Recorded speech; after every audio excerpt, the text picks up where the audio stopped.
vamos a orar para así dar comienzo a la clase de la escuela dominical. Así que oremos. Padre, agradecidos por tu infinito amor y tu bondad, te agradecemos el cuidado que tú has tenido en nuestras vidas durante todos estos días. Y ahora, Señor, también te rogamos que hoy tú nos bendigas, Señor, con tu palabra, que tú nos alimentes, nos llenes, Señor, por medio de ella, que tú, Señor, fortalezcas nuestras vidas espirituales a través de cada una de las enseñanzas, Señor, de las verdades que van a ser expuestas, Señor, desde este púlpito, tanto en este tiempo como en el culto de adoración. Padre, danos sabiduría para comprender más de tu palabra, pero sobre todas las cosas te pedimos que sea tu Espíritu Santo el que obre en nosotros y sea Él el que nos guíe a la verdad. Perdona nuestros pecados, perdona nuestras faltas y asístenos, Señor, durante todo este tiempo. Te lo pedimos en el nombre de Cristo. Amén. Bien, apreciados hermanos, seguimos en nuestro estudio sobre solo Cristo, el clamor de la Reforma.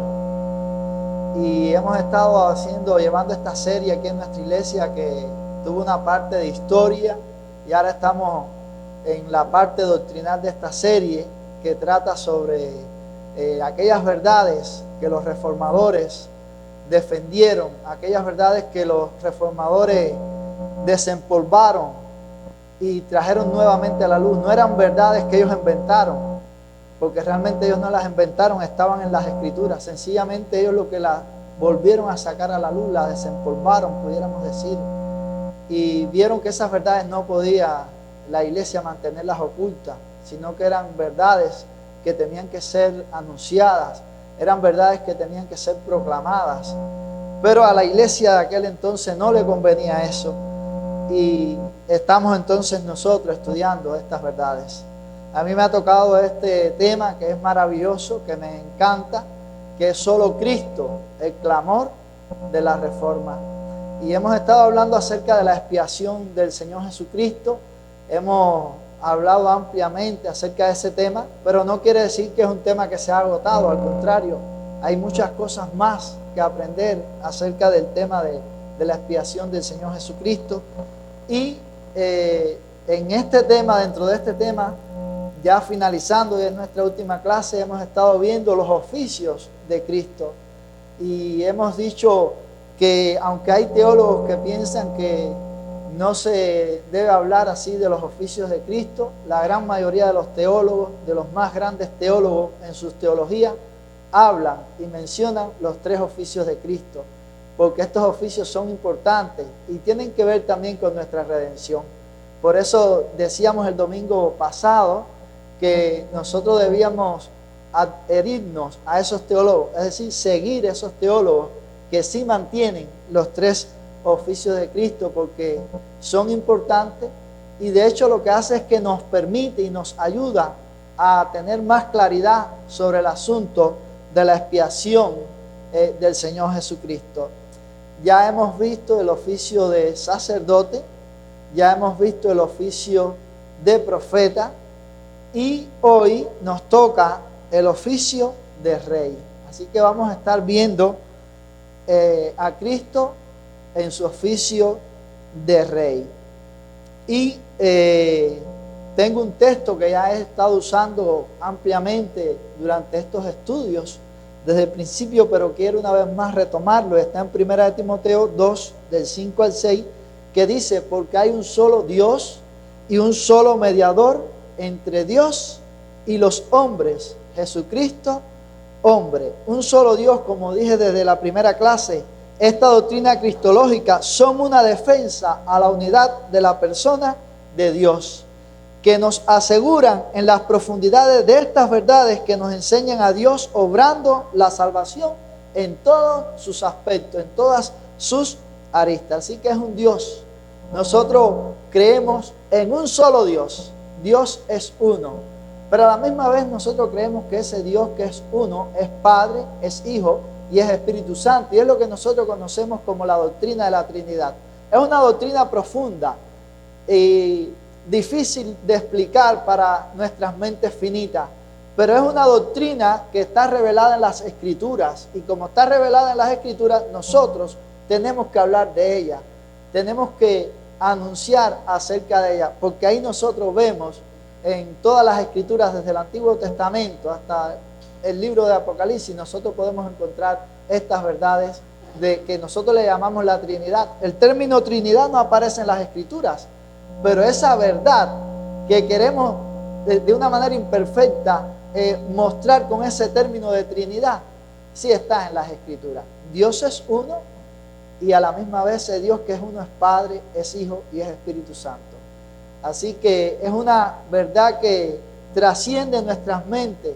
Como decíamos en uno de los textos que leímos al principio, en una de las primeras clases que está en un salmo, que este conocimiento es demasiado maravilloso para mí, alto es, no lo puedo entender. Y así debemos ver las doctrinas bíblicas. Nosotros podemos profundizar en ellas, nosotros podemos estudiar de ellas, pero siempre pueden haber cosas que quizás nosotros no la podemos abordar totalmente. Y la doctrina de la Trinidad es una de esas cosas. Bueno, en el Dios trino tiene que ver con nuestra redención. Pero, como dice nuestro texto, hay un solo Dios. Un solo Dios. No creemos en un Dios con tres cabezas, como dicen los testigos de Jehová. Nosotros tenemos un solo Dios, nuestra fe es monoteísta. Ahora, y un solo mediador entre Dios y los hombres, Jesucristo, hombre.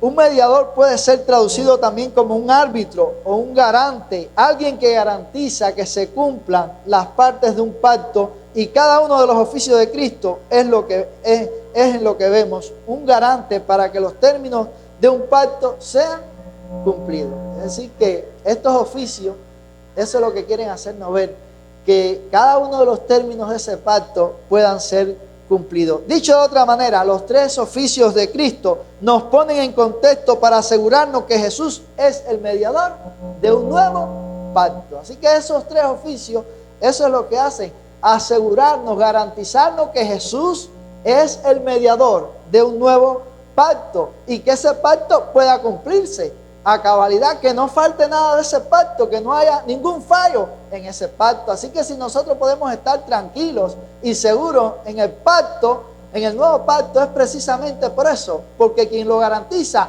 no somos nosotros los hombres, quien lo garantiza es Dios, es el Dios trino. Y en específicamente ahora estamos hablando del papel del Hijo como redentor, del Hijo como profeta, como sacerdote y como rey, que es lo que vamos a estar viendo hoy. Ahora, como sacerdote no encontró mejor sacrificio y se dio a sí mismo. Como profeta no encontró mayor palabra y juró por sí mismo. Y como rey no había otro que pudiera destruir el reino del pecado, el dominio de Satanás y el imperio de la muerte, y él mismo lo venció. Él mismo lo venció. Por eso es que nosotros necesitamos a Cristo. Como sacerdote no había otro que pudiera ofrecer el sacrificio. No había otro que pudiera hacer el mismo el sacrificio, como ya hemos visto. No había otra palabra, otro profeta mayor que él, que pudiera traer esa palabra. Por eso juró por sí mismo. Por eso creemos en la culminación de la revelación. Cesó la revelación, no hay nuevas revelaciones.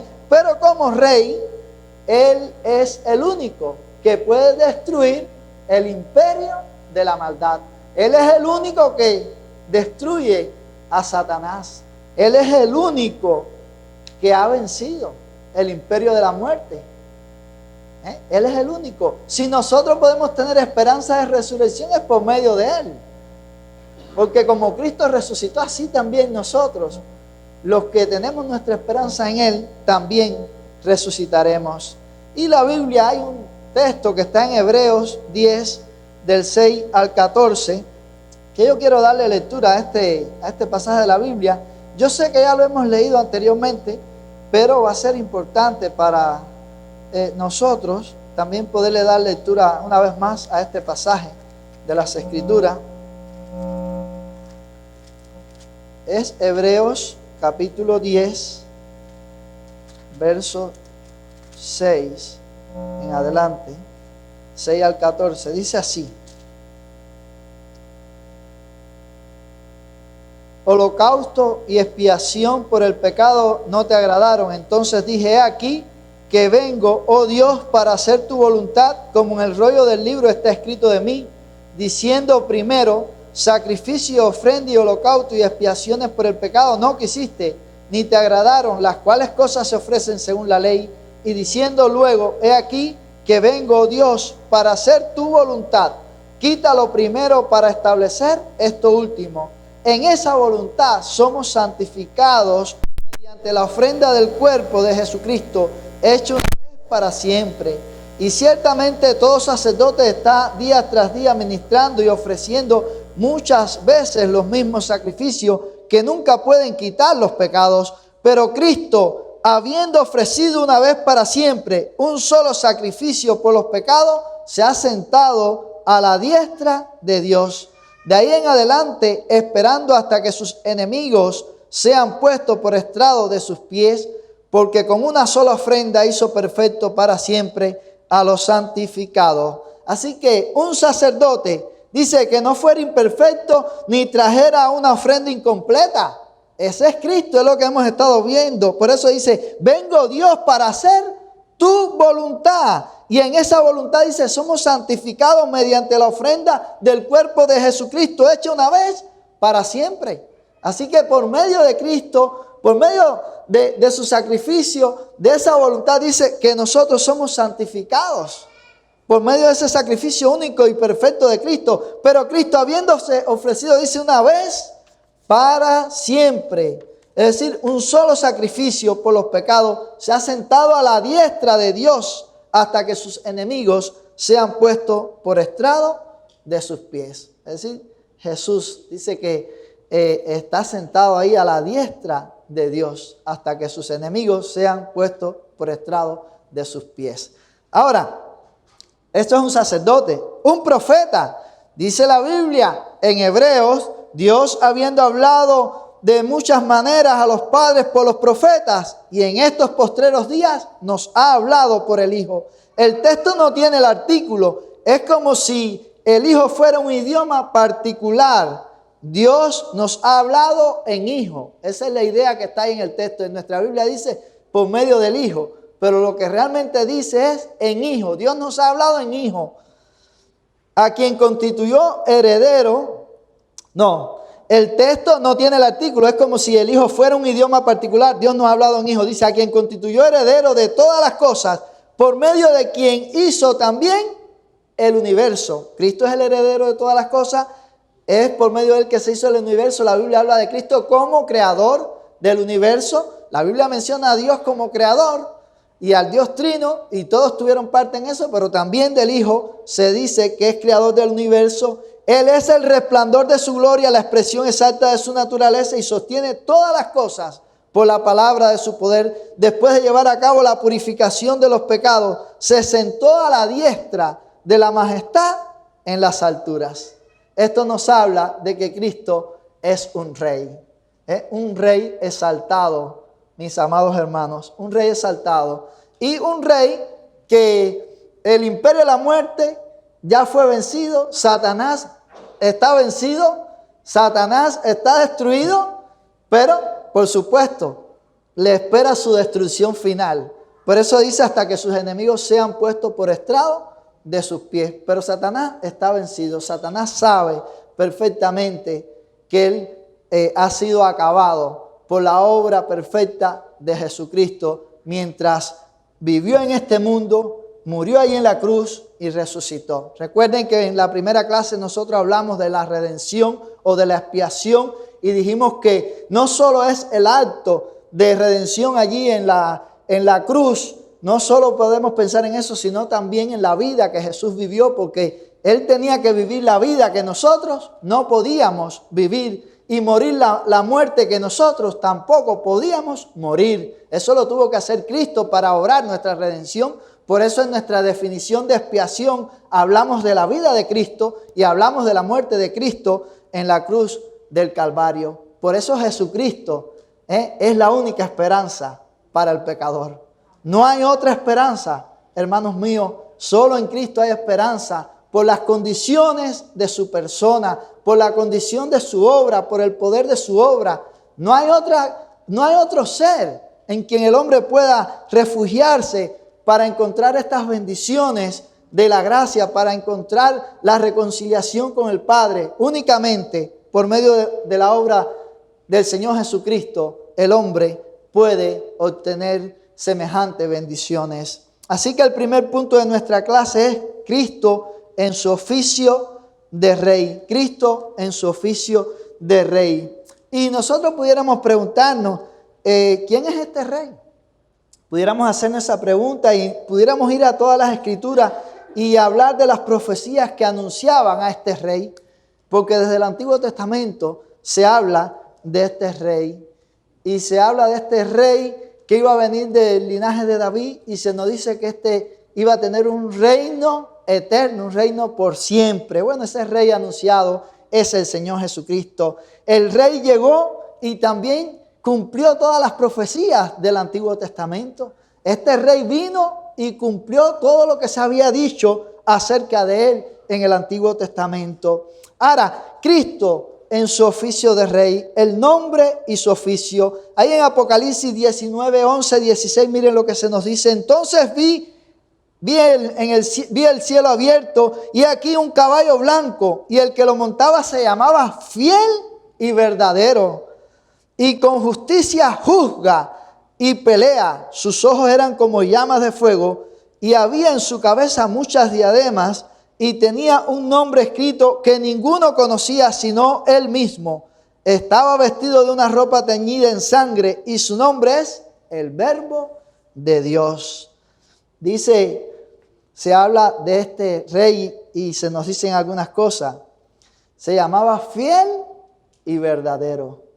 Fiel y verdadero. Y se nos dice que su nombre es el Verbo de Dios. Son tres cosas a tener presente con relación al Señor Jesucristo, porque como vamos a después hablar un poquito más de eso, los reyes que quizás nosotros hemos leído en la historia, que conocemos por películas, estos reyes han sido ineficaces en la gran mayoría. No han sido reyes perfectos, sino que estos reyes han fallado.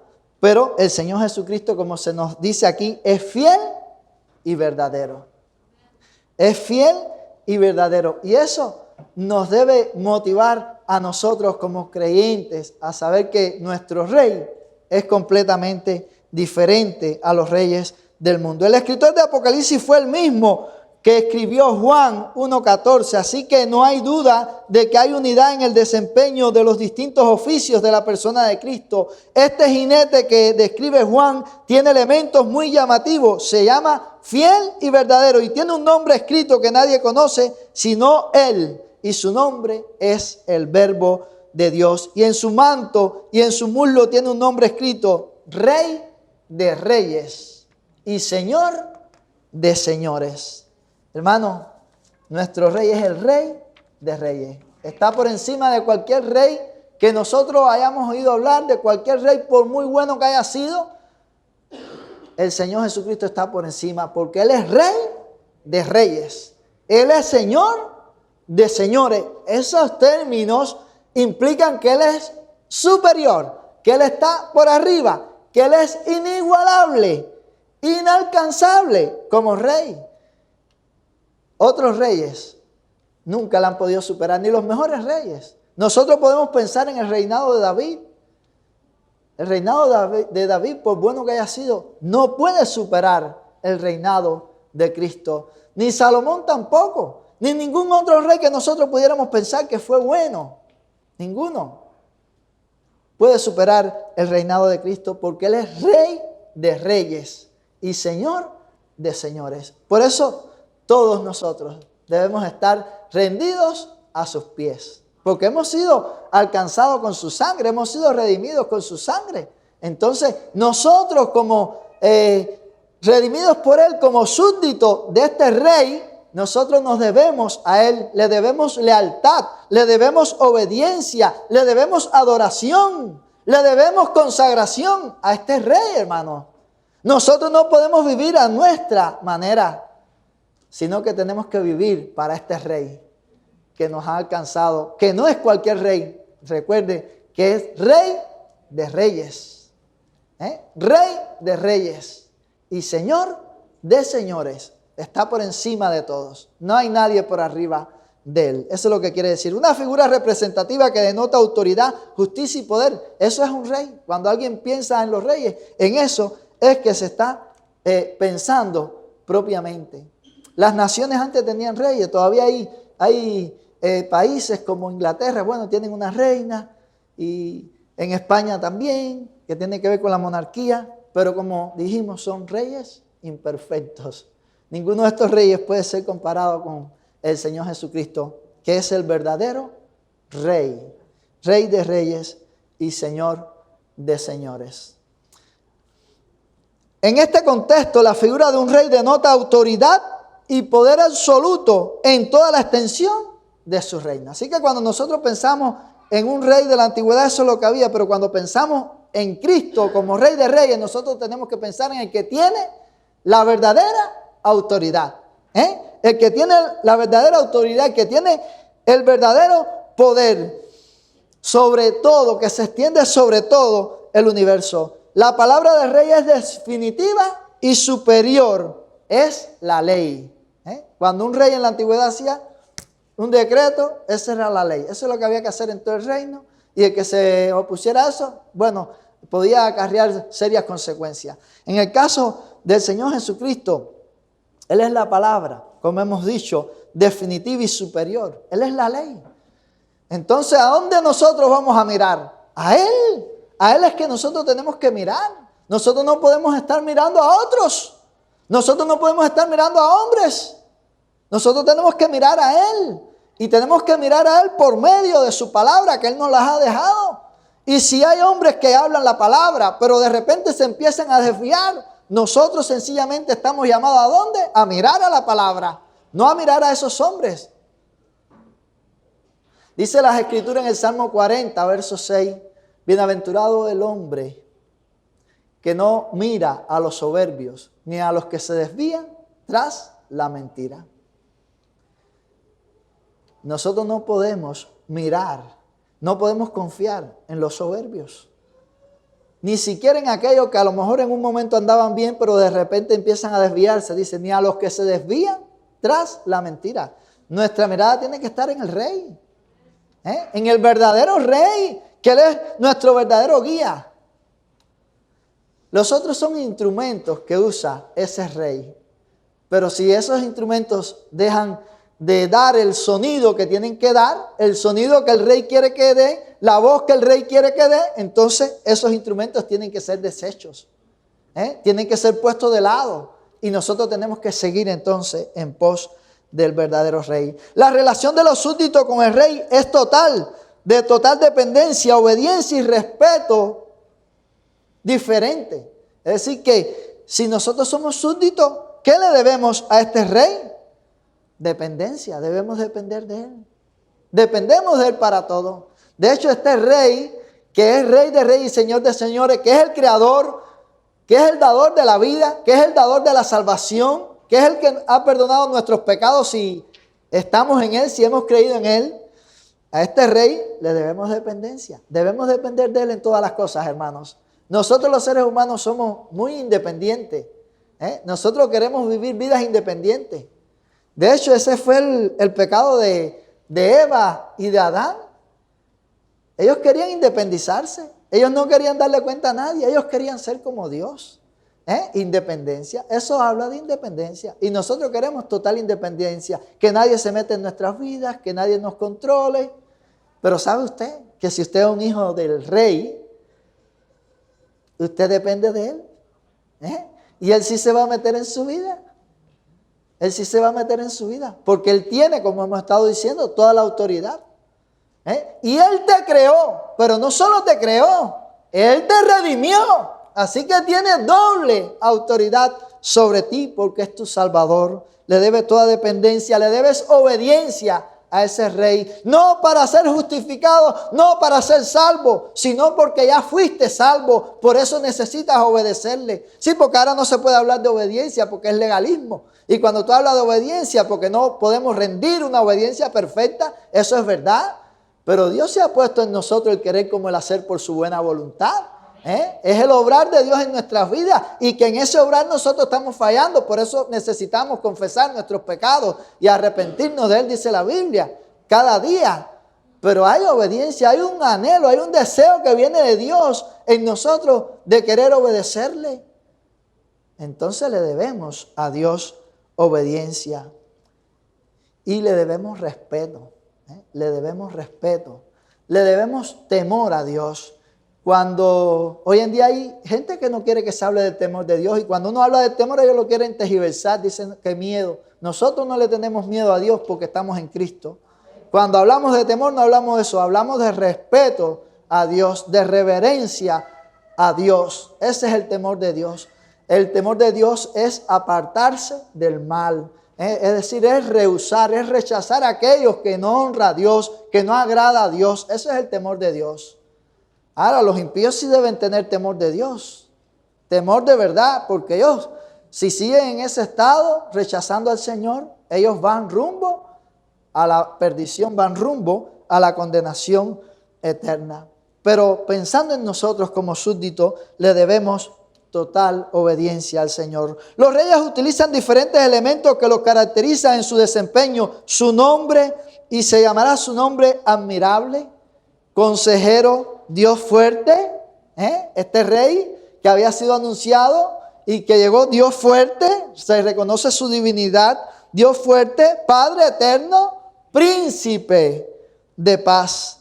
El trono, cuando pensamos en reyes pensamos en trono, donde se sienta para ser reconocido, para hablar, para dar sus leyes. Describe su trono como eterno y para siempre. Ahí en el Salmo 45, 6, se habla del trono de esta manera, un trono eterno y por siempre, para siempre, que no tiene límites, que no tiene fin. Todos los reyes, todas las monarquías humanas han pasado. Primero han tenido un poder limitado, pero aparte de eso, y han estado llenos de errores y de fracasos, pero aparte de eso no son eternos. Estos reinados no han sido eternos, han caído. Pero este rey sí tiene un reinado por siempre, un trono por siempre. La Biblia habla así de este rey.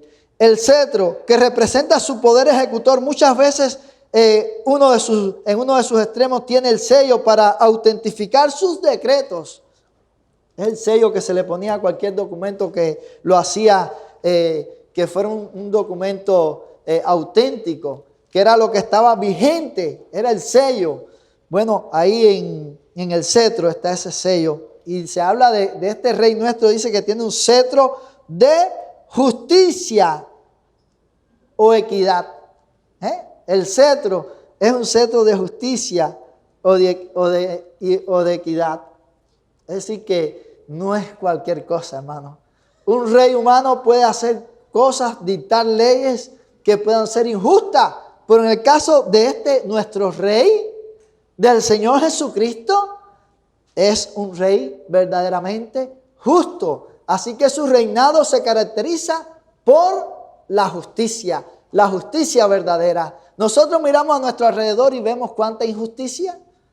Todos nosotros podemos ser capaces de mencionar hechos en los que nosotros podemos decir que no se ha actuado con la justicia requerida, que no se ha hecho verdadera justicia. Todos nosotros podemos tener experiencia donde han pasado estas cosas, pero en el caso de este rey no hay falla. No hay falla en nada, pero pensando en la justicia, no falla. Es un rey verdaderamente justo. Es un rey verdaderamente honesto, que obra con toda justicia y equidad, como dice el Salmo 45, 6. El reino es el ámbito geográfico definido donde ejerce su autoridad y poder. Es perpetuo. El reino de Cristo, dice, según el Salmo 45, 6, dice que es un reino perpetuo. Y en la profecía de Isaías se reconoce que lo dilatado de su imperio no tendrá límite, no tendrá fin. Por eso podemos decir que es perpetuo. Así que el reinado de nuestro rey es un reinado que es para siempre. No tiene límite, no tiene fin. Y eso debe hacernos a nosotros sentir seguros. El segundo punto de nuestra clase: Dios Trino como Rey Supremo y Cristo como Rey de su pueblo. Y aquí quiero usar el libro de teología del famoso teólogo Luis Berkos. Voy a estar leyendo aquí algunas ideas que él, hablando del oficio de Cristo como Rey y del Dios Trino, porque él habla también del Dios Trino, él menciona, y creo que era útil y lo escribí aquí, dice Luis Berkos, en su carácter de la segunda persona de la Santa Trinidad, el Hijo Eterno, Cristo, naturalmente participa del dominio de Dios sobre todas sus criaturas. Su trono está establecido en los cielos y como Rey rige sobre todos. Ahora, Cristo como parte de la Trinidad, dice que reina sobre todo. Como parte de la Trinidad, porque la Biblia habla de Dios, del Dios Trino como el Rey del universo. Así que esa es una idea que nosotros necesitamos tener presente en las Escrituras. Dice el Salmo 103, 19, Jehová estableció en los cielos su trono y su reino domina sobre todos. Su reino domina sobre todo. Esto quiere decir, dice Luis Berkos, ¿no? Esto quiere decir que Jesús participa de esa realeza, pudiéramos decir natural, de Dios como Dios mismo que es. Pero su oficio de rey medianero es ejercido por él como una realeza económica que le fue conferida, no únicamente en su naturaleza divina, sino en su carácter de Dios hombre. Es decir, como rey, así como en la economía de la redención, fue algo que él recibió. Él es rey como Dios que es. Como la segunda persona de la Trinidad, él es rey, pero como en su oficio de redención fue algo que él recibió, fue algo que él ha recibido, es lo que está diciendo Luis Berkos. Y él sigue diciendo, explicando esto, dice: la realeza medianera, es decir, como mediador, no es un carácter real dado a Cristo por derecho original, sino uno con el que fue investido. Es decir, que es algo que él recibió para hacer esa obra de redención. Aunque él es rey por naturaleza, como es el Dios Trino, esto quiere decir que no había ningún reino que existiera que no fuera controlado por el reinado universal y superior de Dios en su eterna existencia. Pero Dios de forma particular otorgó a Cristo como mediador el nuevo pacto, su oficio regio de manera delegada. Es decir, que este oficio del rey del nuevo pacto es algo que Jesús recibió en su función de mediador, en su función de redentor. Él recibió ese oficio como el de sacerdote, como el de profeta, como el de rey. ¿Ok? Eso es algo que debemos tener claro. Ahora, Dios es el rey del universo. Dice el Salmo 103, 19 nuevamente: Jehová estableció en los cielos su trono y su reino domina sobre todos. Este reino ha sido establecido por Dios y sin duda tiene un poder y alcance universal. Es inherente a su persona y naturaleza. Este no es un poder transferible. ¿Ok? Este poder de Dios no es transferible. Es un poder del Dios Trino. Está en Él. No se le puede delegar a otro. Dice la Biblia en Primero de Reyes, capítulo 22, verso 19. Entonces él dijo: oye, pues palabra de Jehová. Yo vi a Jehová sentado en su trono y todo el ejército de los cielos estaba junto a él, a su derecha y a su izquierda. Dice que Jehová estaba ¿dónde? Sentado en su trono. Y todo el ejército de los cielos dice que estaba ahí junto a él. Dice a la derecha y a la izquierda. Recuerdan también al Señor Jesús cuando Pedro sacó y cortó la oreja del oficial, del guardia, y le dijo que su reino no era así.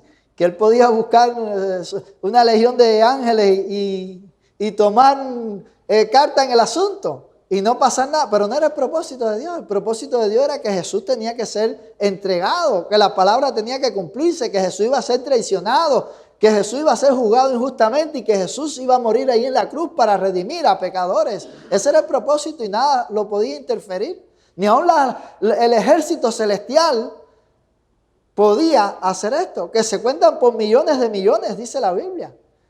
Si este ejército estuviera en acción, no vale la tecnología moderna, no vale las bombas atómicas, no vale nada.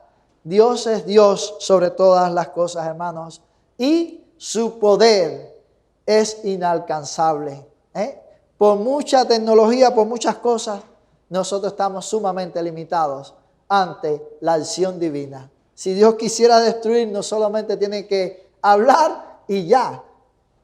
Todos estamos hechos polvo, porque Él es el verdadero Rey. Sigue diciendo las Escrituras en 1 Timoteo 1:17, texto que a mí me encanta. Por tanto, al Rey de los siglos, inmortal, invisible, al único y sabio Dios, sea honor y gloria por los siglos de los siglos. Este es el Rey de los siglos, de todos los tiempos, sin principio ni fin.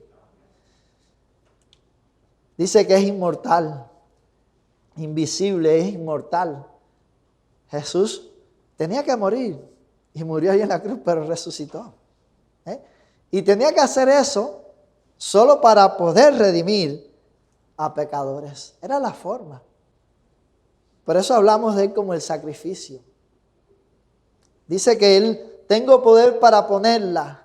Hablando de su vida, dice, tengo poder para ponerla y tengo poder para volverla a tomar. Ese mandamiento recibí de mi Padre.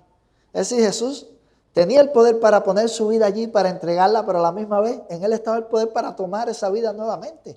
Y es lo que ha pasado. Por eso la muerte no le venció. Jesús hizo eso para ocupar el lugar de pecadores, para poder redimir a pecadores, para poderlos reconciliar con el Padre. Porque como ya estudiamos anteriormente, no había otra forma de que eso pudiera ser posible. No había otra criatura en el universo que pudiera hacer eso. Por eso el Hijo de Dios, el Dios eterno, tuvo que encarnarse y venir y vivir y sufrir y morir y resucitar para dar vida. Tuvo que hacer eso. Sin esa obra, todo hubiera sido vano. Jesús es el Rey de su pueblo. Miren, Jesús no es el Rey de todos los hombres. Jesús es el Rey de su pueblo. Él es el Rey de su pueblo. Los judíos esperaban un rey, pero la mayoría estaba esperando un caudillo que los liberara de Roma, que restableciera el reino de David. Pero ellos estaban enfocados en solo eso, un guerrero que los defendiera de sus enemigos temporales. Eso era lo que quería Israel. Alguien que le devolviera todo, pero aquí, en este mundo. Tenían una visión distorsionada de lo que las Escrituras dicen. Como ya estuvimos diciendo el domingo pasado, que Jesús hablándole le dijo, no, porque Moisés habla de mí, es decir, el Pentateuco, los primeros 5 de la Biblia hablan de mí. Y los profetas hablan de mí. Y los salmos hablan de mí. Y Samuel habla de mí, todas las Escrituras hablan de mí. Y sin embargo ellos no lo veían. No entendían las Escrituras. Lo mismo está pasando aquí. Ellos esperaban un guerrero que viniera, que fuera quizás inmortal y que acabara con Roma y los guiara y punto. Eso era lo que ellos querían. Tenían una visión limitada de lo que Dios había revelado realmente en su palabra. Ahora, no todos estaban confundidos. Es bueno aclarar esto. En mayoría estaban confundidos, pero siempre ha habido un remanente.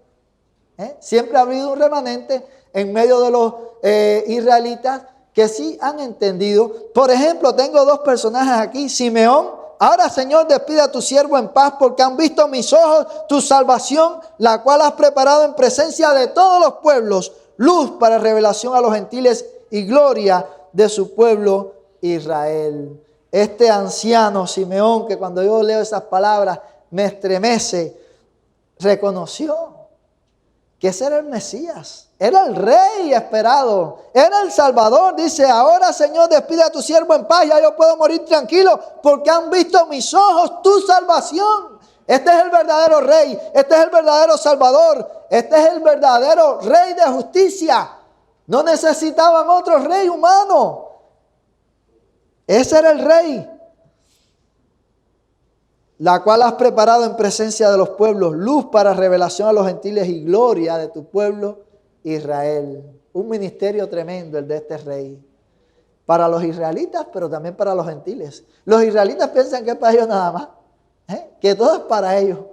No, ellos tienen una visión distorsionada, pero este hombre, miren qué bien ve y entiende las escrituras. Y Ana también dice, hablaba del niño a todos los que esperaban la redención en Israel. Es decir, que esta mujer también reconoció que ese niño que había nacido era el Mesías, era el Redentor esperado, era el Redentor prometido, era el verdadero rey quien merecía toda adoración. Esta fue la causa por la que le condenaron. Esta fue la pregunta de Pilato que Jesús no negó.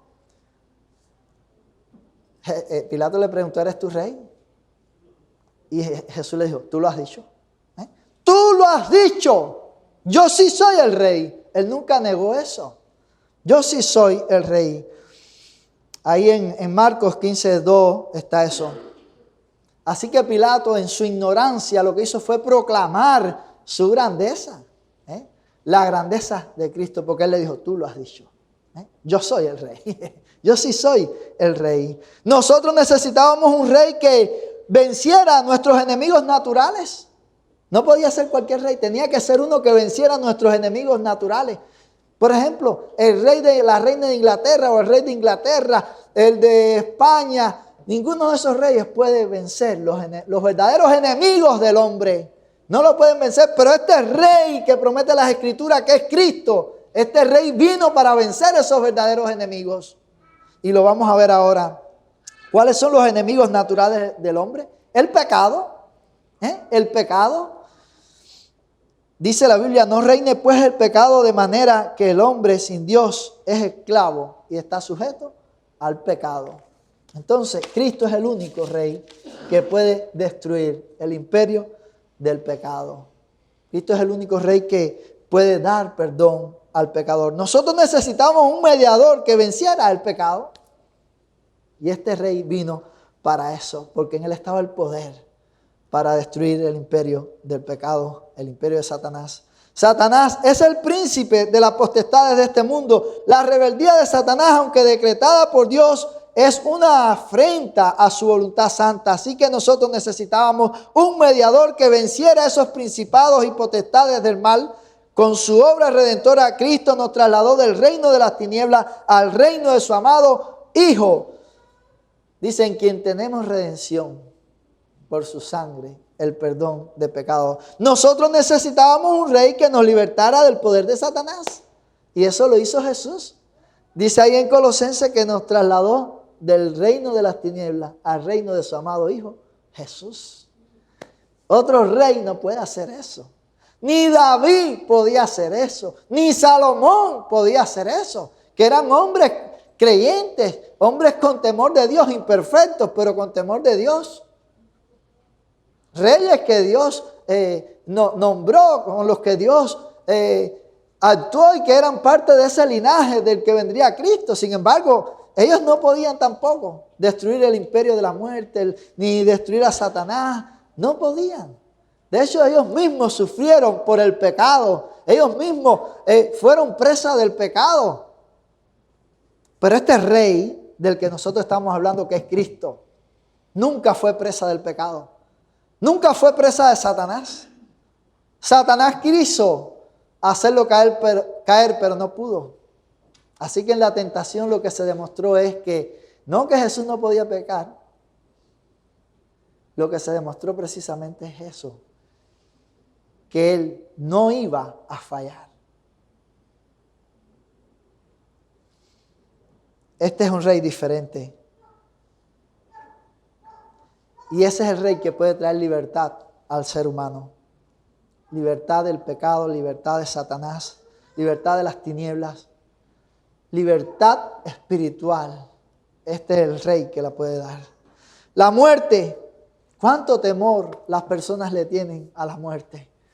Pero los que estamos en Cristo no debemos tener temor a la muerte, hermano. Recuerden las palabras que yo las cité el domingo pasado de Pablo, que decía: para mí el vivir es Cristo y el morir es ganancia. Pablo podía expresar eso sencillamente porque tenía una relación correcta y estrecha con Cristo. Sabía verdaderamente cuál era su esperanza. Y si tú sabes cuál es tu esperanza y en quién está tu esperanza, si eso está en Cristo, este Rey maravilloso, Rey de reyes, Señor de señores, que tiene un poder sobre todo el universo, que es sacerdote, como ya hemos visto, que es profeta, que tiene una palabra que nadie la puede superar, que es definitiva su palabra. Entonces nosotros debemos estar tranquilos con este Rey. Y la tranquilidad debe eclipsar todas nuestras vidas. Y debe llevarnos a pensar que aún cuando estemos al borde de la muerte, ya sea porque una enfermedad repentina, ya sea porque ya estamos ancianos y nuestras vidas no pueden, nuestro cuerpo, dice la Biblia, que se va desgastando. Nosotros, si estamos en Cristo, debemos vivir nuestra vida en esa esperanza de que no debe haber ningún temor porque estamos garantizados en Cristo. Estamos asegurados en Cristo. Así que la muerte, este era el corazón y la esencia del imperio de las tinieblas. Nosotros necesitábamos un rey que destruyera el imperio de la muerte. En su resurrección Cristo nos compró la victoria. Donde está, como dice la Biblia: ¿dónde está, oh muerte, tu aguijón? ¿Dónde, oh sepulcro, tu victoria? Sorbida es la muerte en victoria. Así que Cristo compró la victoria. Por eso tú puedes tener la certeza, la seguridad de que si tú has creído verdaderamente en Cristo, el día que tus días terminen aquí, tú sabes que vas a estar con el Señor. Porque este es, como dijimos, un rey fiel. Fiel y verdadero. No miente. Y cumple lo que promete. Eso quiere decir fiel. No varía. Hay pasajes que a mí me encantan de las Escrituras, que dice que, por ejemplo, en Santiago 1:17, si mal no recuerdo, dice que en Él no hay mudanza ni sombra de variación. Dios no cambia. A veces tú hablas con los seres humanos y tú ves que hoy te dicen una cosa y ya mañana te están dando una vuelta y ya no es lo mismo que dijeron ayer. Ya es otra cosa. Ya se movieron de lo que habían dicho. Pero Dios no es así. Nosotros podemos tener la seguridad de que el Dios de las Escrituras no es así. Dice que en Él no hay mudanza. Dios no se muda.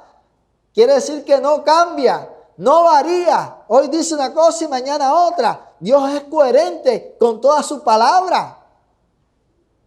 No hay contradicción por eso en la palabra de Dios. No hay cambios en la palabra de Dios. La palabra de Dios, la profecía es progresiva, porque empezó como una semilla y va creciendo hasta hacerse un árbol gigante, pero no hay contradicción en ella, no hay variación en ella. Se amplía, pero no cambia. Y ese es el Dios que nosotros tenemos. Por eso debemos estar seguros en Él y no tener temor a nada.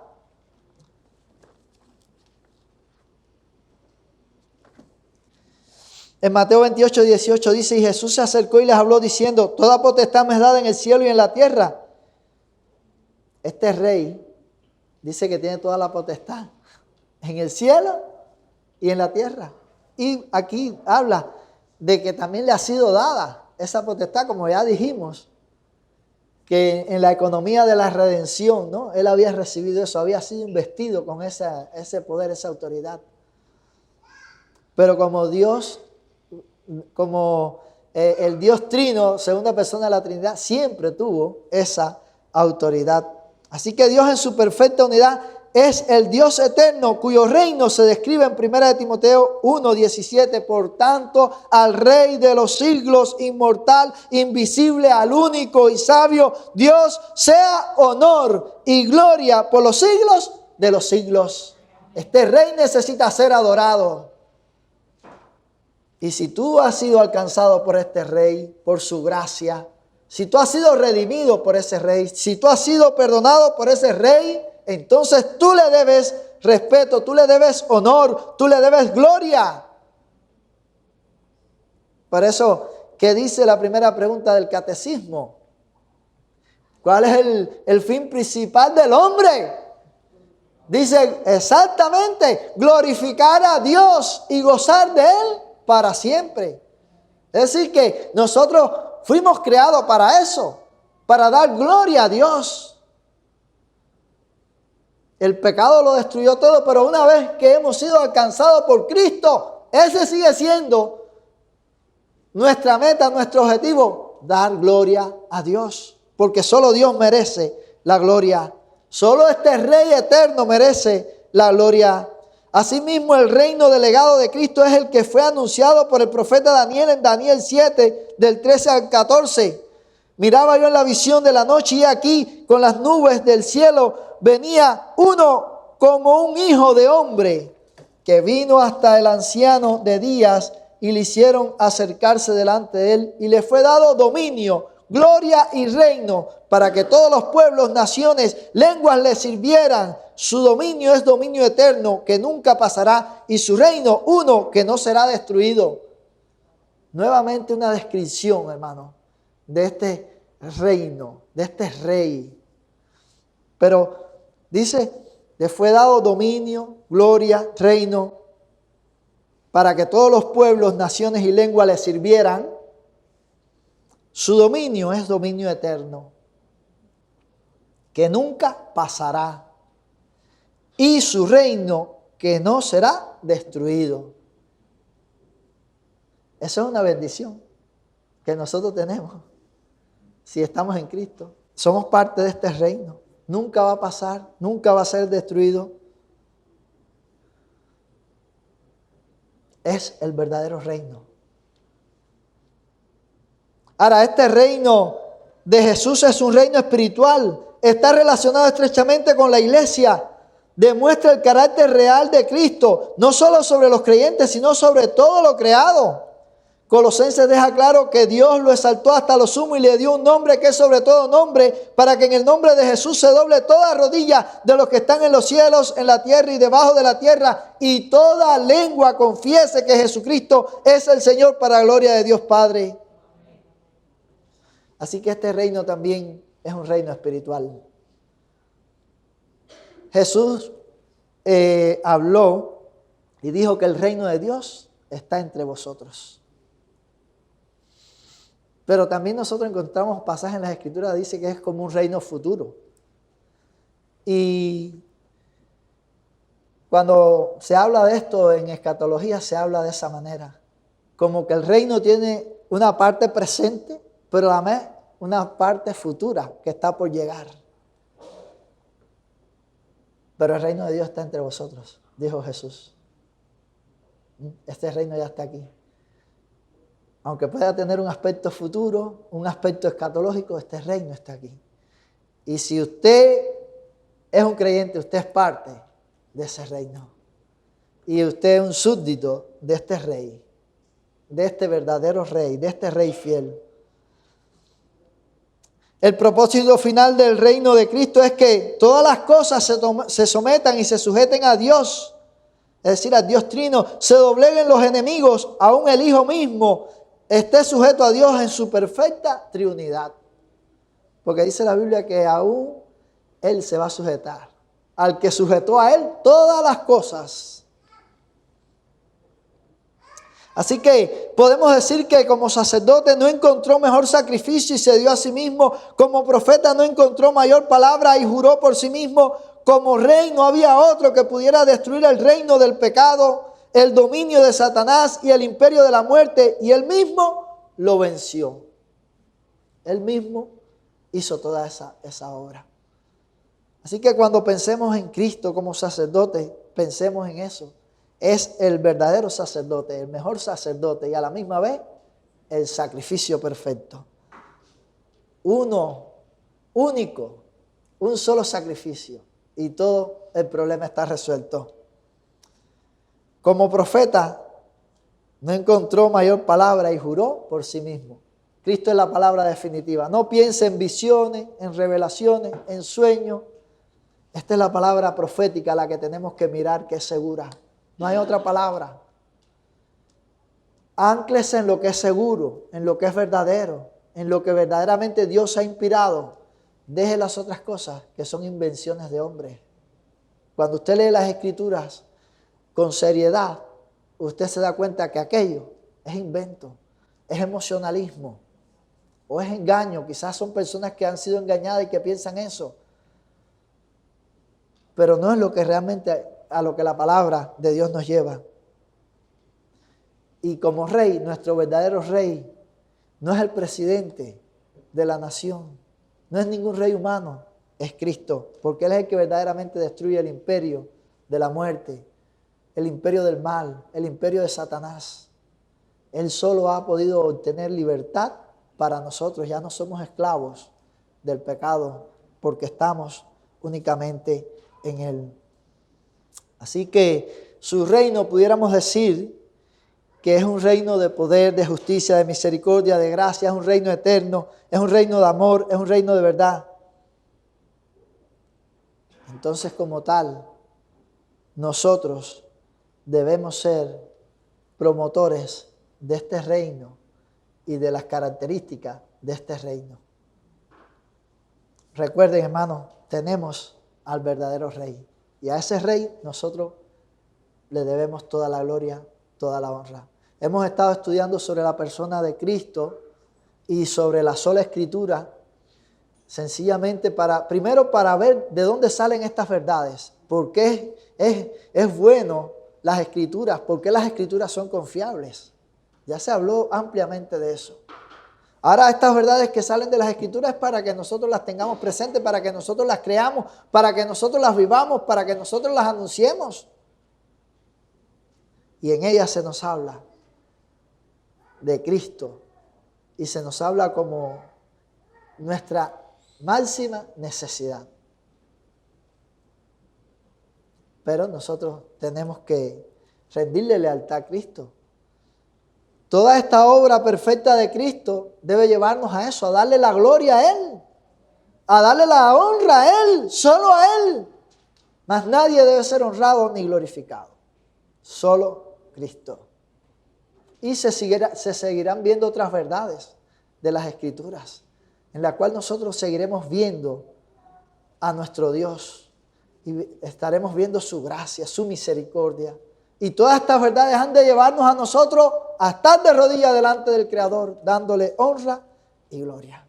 Así que, hermanos, Dios nos bendiga. Hasta aquí nuestra clase. No sé si tienen alguna pregunta que quieran hacer. Joel no está aquí realmente para responderla, pero bueno. O algún comentario que usted quiera hacer, hermano. Casi disculpen que enseguida te doy la palabra, hermano. Que en estas clases que he dado no he dado mucho tiempo para eso, ¿no? Siempre nos queda material y no le he dado el chance de que ustedes puedan preguntar o puedan comentar, ¿no? Pero siéntanse libres. Amén. Muchas cosas se pueden decir, aunque cuando leo los libros de teología hay escritos sobre esto del oficio de rey, muy poquito así mismo. Tengo muchos libros de teología y todos escriben poco, pero hay muchas cosas que se pueden decir sobre este asunto, ¿no? De Cristo como rey. Por ejemplo, yo he estado pensando, no lo dije, pero ¿quién era el rey de Israel? El primer rey de Israel no fue Saúl. No, el primer rey de Israel fue Dios. Pero ellos querían, en su rebeldía, en su terquedad, ellos querían ser como las otras naciones, tener un rey humano. Y entonces Dios los dejó que tuvieran rey. Y ellos empezaron a experimentar las consecuencias de eso. Pero Dios en su soberanía, en su gracia, también había ya entonces que por medio de ese linaje, ¿no? Iba a venir David, como bien explicó el hermano René, Salomón, pero que realmente de ellos, de su descendencia, iba a venir el verdadero rey. Así que Cristo es el verdadero rey que retoma nuevamente el reinado del pueblo de Dios, hermanos. Porque cualquier rey humano siempre será insuficiente, pero Cristo es el verdadero rey, el rey fiel, el Rey perfecto, el Rey que destruye las tinieblas, el Rey que destruye a Satanás. Ese es Cristo. Por eso a Él y solo a Él la gloria. No sé si alguien quiere comentar algo más, hermano, o alguna pregunta. Bueno, terminamos así de esta manera. Yo creo que ya estamos en tiempo, ¿verdad? Son las 10 o las 11 y 10. Ya allá atrás también están terminando. Así terminamos. Vamos a orar y terminamos. Padre, agradecidos una vez más porque tú has sido bueno con nosotros. Gracias por la palabra que tú nos has dejado. Gracias por las escrituras.